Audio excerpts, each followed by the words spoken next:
अहमदाबाद की साबरमती नदी में कूदने वाली और छलांग लगाकर अपनी जान खुदकुशी करने वाली और अपनी जान देने वाली, ये तो एक सोशल मीडिया है। और उसने कहा है कि वो जहेज के लिए सताता था और मारता था, पीटता था, लेकिन उसने खुदकुशी करते वक्त जो वीडियो बनाई उसमें जबान का जख्म बर्दाश्त नहीं कर पाई थी। उसने क्या कहा था कि मैं खुदकुशी कर लूंगी, तो खुदकुशी नहीं करती। ये धमकी तो वो कई महीनों से दे रही थी, लेकिन जब उसके पति ने, शौहर ने ये कहा कि ठीक है तुझे जो करना हो कर, मरना हो तो मर जाकर, और मरते वक्त वीडियो बना के भी मुझे भेज देना, जब उसने ये जुमले कहे तो जबान का ये जख्म वो बर्दाश्त नहीं कर सकी और फिर साबरमती नदी में जाकर कूद कर छलांग लगा देती है और खुदकुशी करके हराम मौत मर जाती है। मेरे भाइयों, ये एक अलग मैटर है कि वो मौत कैसी है, लेकिन ये मानना पड़ेगा कि हमारी जबान दराजी और जबान से दी हुई तकलीफें लोगों को खुदकुशी करने पर मजबूर कर सकती है। क्या जरूरत थी ये कहने की, मरती हो तो मर। इसका मतलब वो कई मर्तबा धमकी दे चुकी थी, शौहर को यकीन ही नहीं था कि ऐसा करेगी, लेकिन जब उसको ये जख्म लगा और फिर वो इसको बर्दाश्त न कर सकी, और उसका जो बेचारा बाप था, अगरचे हमें उससे हमदर्दी है, मसलक अपनी जगह पर है, मकतब फ़िक्र अपनी जगह पर है, उसने गौसे आज़म का वास्ता दिया, कुरान की कसम दी, उसने ये कहा कि तुम्हारा नाम अम्मा आयशा के नाम पर है बेटी, उसकी सब कुछ कहा, लेकिन ज़बान का ज़ख्म वो लड़की बर्दाश्त न कर सकी और उसने कहा नहीं अब्बू बहुत हो गया है, अब नहीं, हम आप लोगों के ऊपर और बोझ नहीं बनना चाहते, और ख़ुदकुशी करके अपनी जान दे दी।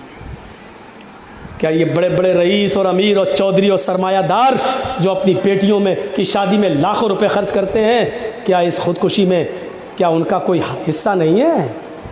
क्या वो अपने आप को माफ़ कर पाएंगे? तुमने तो शादी कर दी अपनी बेटी की बहुत लंबा चौड़ा जहेज देकर, लेकिन जिन गरीब लड़कियों की नज़र तुम्हारे जहेज पर पड़ी, उनकी आत्मा से पूछो, उनके हृदय और दिल से पूछो कि उन पर क्या बीती होगी कि मेरा बाप इतना कहाँ से लेके आएगा, कहाँ से लेके आएगा। और सोचो,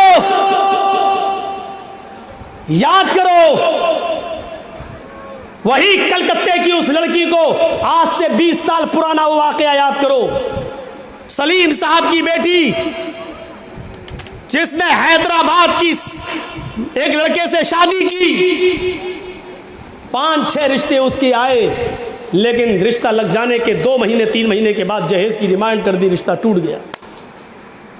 फिर एक रिश्ता हैदराबाद से आया, भुसावल या जलगांव के कोई फर्जी माँ बाप उस गाड़ी में बैठ गए और कहने लगे कि आपकी बेटी से हम अपने लड़के की शादी कराएंगे, और जब शादी शरीयत के मुताबिक ही करना है तो क्या जब जहेज देना लेना ही नहीं है तो आज ही रुख्सत कर दीजिए और निकाह पढ़ा दीजिए। सलीम साहब बड़े खुश हो गए, ऐसा नेक रिश्ता कहाँ मिलेगा। उसी दिन निकाह हो गया और अपनी बेटी को रुख्सत कर दिया।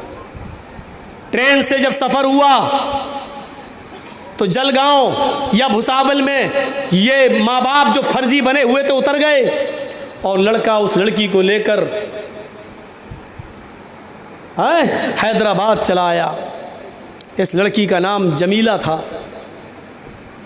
जब हैदराबाद चला आया तो 5-6 दिन उसने अपने पास रखा और उसके साथ रातें गुजारी, और 1 हफ्ता रहने के बाद फिर वो लड़का उस लड़की को हैदराबाद की किसी 5 स्टार होटल के अंदर नीलाम कर 20,000 रुपए में बेच दिया। फिर वो होटल के अंदर कस्टमरों का शिकार होने लगी, उसकी इज्जत व आबरू छल्ली छल्ली होने लगी। वो हर राने वाले के सामने गिड़गिड़ाती और रोती और भीख मांगती, मैं वो नहीं हूं जो तुम समझ रहे हो। लेकिन दरिंदा कौन मानता, 5-6 हज़ार रुपए देकर जिसके जिस्म का पूरी रात के लिए सौदा किया हो वो कहाँ छोड़ता, मालिक भी मारता। उस जमाने में ना मोबाइल चलता था, ना टेलीफोन का जमाना था। एक लड़का ऐसा भी उसके पास आया कि ये रोने लगी, उस लड़के को इसके ऊपर रहम आ गया और उस लड़के ने कहा कि नहीं नहीं, तो मुझे अपनी परेशानी बताओ क्या है। इसने पूरी दास्तान बताई। इसने कहा ठीक है मैं पुलिस में केस करता हूँ। कहा नहीं कुछ नहीं होगा, क्योंकि मेरे माँ बाप बहुत गरीब हैं, ये केस नहीं लड़ पाएंगे। केस लड़ते लड़ते मेरे माँ बाप की वो ज़मीन का एक छोटा सा टुकड़ा है वो बिक जाएगा।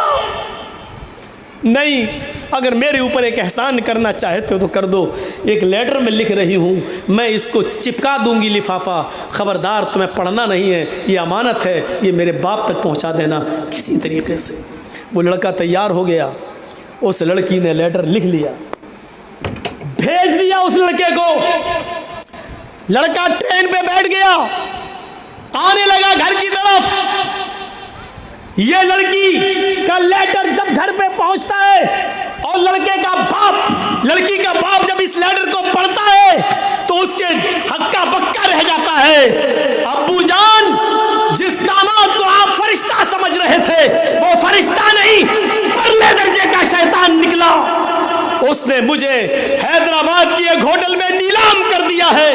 अब्बू जान, क्या मैं आपके ऊपर इतनी बोझल हो चुकी थी कि आप लड़के वाले की हकीकत भी तलाश न कर सके और हैदराबाद जाकर एक मर्तबा लड़के के माँ बाप और उसके घर को न देख सके?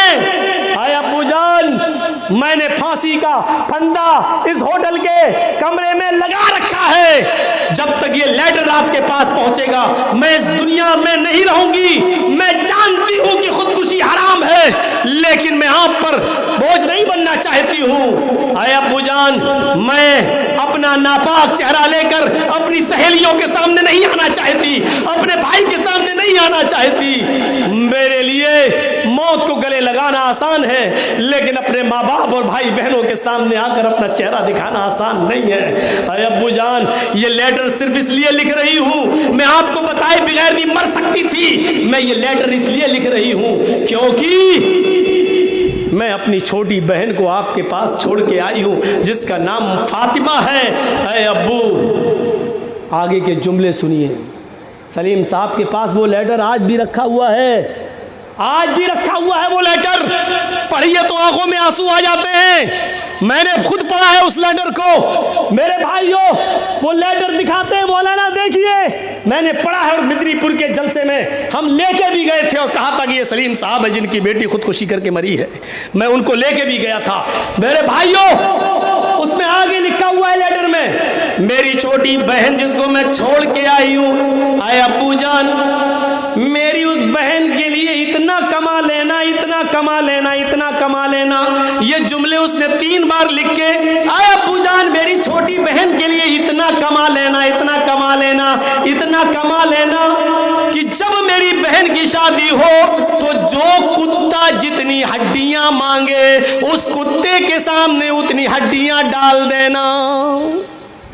कितना बड़ा तमाचा मार कर वो इस दुनिया से गई। वो एक अलग चीज़ है, बख्शिश होगी कि नहीं होगी क्या है, उसकी जनाजे की नमाज है या नहीं, वो एक अलग मसला है। मौत हराम है हलाल, इससे हटिए। लेकिन देखिए वो लिख क्या रही है। क्या ये समाज और सोसाइटी के लिए सोचना और गौर करने की जरूरत नहीं है? समाज और सोसाइटी के लिए गौर व फिक्र की बात नहीं है? वो आयशा आरिफ खान के मरने के बाद एक और लड़की ने खुदकुशी की है उसी तर्ज के ऊपर। मुझे तो डर लग रहा है कि लड़कियां सस्ती शोहरत पाने के लिए जहेज की वजह से कहीं खुदकुशी न करने लगे और सस्ती शोहरत पाने के लिए वही तरीका न अपनाने लगे जो आयशा आरिफ खान ने अपनाया है। इससे पहले की लड़कियां जहेज की वजह से खुदकुशी करके मरने लगे। समाज के चौधरियों, जिम्मेदारों, साहूकारों, सरपंचों और समाज के अहम लोगों, एक रोल अदा करो, एक अच्छा किरदार निभाओ, एक अच्छी जिम्मेदारी निभाओ और एक अच्छा नागरिक बनकर एक ऐसी कमेटी बनाओ, एक ऐसा